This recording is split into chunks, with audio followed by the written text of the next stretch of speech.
মাননীয় প্রধানমন্ত্রী আমাদের উদ্দেশ্যে বক্তব্য দিয়েছেন, কিছু অনুশাসন দিয়েছেন এবং প্রথমত যেটা হয় যে গভর্নমেন্টের ফার্স্ট 100 ডেজে কী প্রায়োরিটি আছে সেটা নির্ধারণ করতে হবে।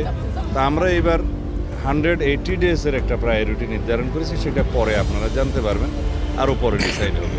নতুন মেয়াদে সরকার গঠনের পর দেশ পরিচালনায় গতির সঞ্চার করতে 15টি বিশেষ নির্দেশনা দিয়েছেন প্রধানমন্ত্রী তারেক রহমান। এই নির্দেশনাগুলো কেবল নথিতে সীমাবদ্ধ না রেখে মাঠ পর্যায়ে বাস্তবায়নের জন্য এখন কঠোর অবস্থানে কেন্দ্র।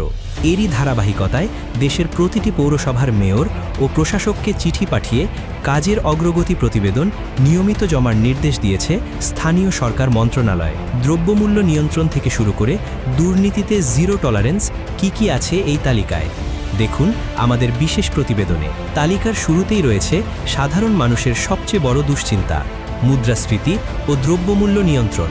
সরকারের অগ্রাধিকার বিবেচনায় আমরা প্রাথমিকভাবে দ্রব্যমূল্য নিয়ন্ত্রণে রাখা, আইনশৃঙ্খলা পরিস্থিতি আরও উন্নত করা। বিশেষ করে পবিত্র রমজান মাসে নিত্য প্রয়োজনীয় দ্রব্যের সরবরাহ স্বাভাবিক রাখতে আশু ব্যবস্থা নেওয়ার নির্দেশ দিয়েছেন প্রধানমন্ত্রী। নির্বাচনী ইশতেহার 2024-এর প্রতিশ্রুতিগুলো বাজেট প্রণয়নে অন্তর্ভুক্ত করার পাশাপাশি স্মার্ট সিটিজেন, স্মার্ট সরকার, স্মার্ট অর্থনীতি ও স্মার্ট জনগণ এই 4 স্তম্ভের লক্ষ্য পূরণে প্রতিটি মন্ত্রণালয়কে নিজস্ব কর্মপরিকল্পনা ঠিক করতে বলা হয়েছে।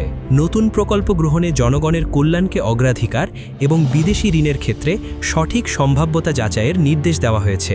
এছাড়া সরকারি ক্রয়ে স্বচ্ছতা নিশ্চিত করতে এবং দুর্নীতি প্রতিরোধে জিরো টলারেন্স নীতি কঠোরভাবে অনুসরণের বার্তা দিয়েছেন প্রধানমন্ত্রী। রপ্তানি বহুমুখীকরণে গার্মেন্ট সেক্টরের পাশাপাশি চামড়া, পাট ও কৃষিজাত পণ্যের বিকাশে জোর দেওয়ার নির্দেশ দিয়েছেন প্রধানমন্ত্রী। এছাড়া সামাজিক নিরাপত্তার টাকা যাতে প্রকৃত উপকারভোগীর কাছে পৌঁছায় এবং সরকারি শূন্য পদগুলোতে দ্রুত জনবল নিয়োগের বিষয়টিও গুরুত্ব পেয়েছে তার নির্দেশনায়। শিক্ষাক্ষেত্রে আইসিটিকে বিশেষ গুরুত্ব দিয়ে দক্ষ জনশক্তি গড়ার লক্ষ্য নির্ধারণ করা হয়েছে। এদিকে আজ পিলখানা ট্র্যাজেডি শ্রমণে এক বাণীতে প্রধানমন্ত্রী বলেছেন, এই হত্যাকাণ্ড ছিল দেশের সার্বভৌমত্ব নস্যাৎ করার একটি অপপ্রয়াস। অন্যদিকে বগুড়া 6 ও শেরপুর 3 আসনের উপনির্বাচন ঘিরে নির্বাচন কমিশনের বিশেষ প্রস্তুতি এবং বিদেশি পর্যবেক্ষকদের নিয়ে প্রতিবেদন প্রকাশের খবর পাওয়া গেছে।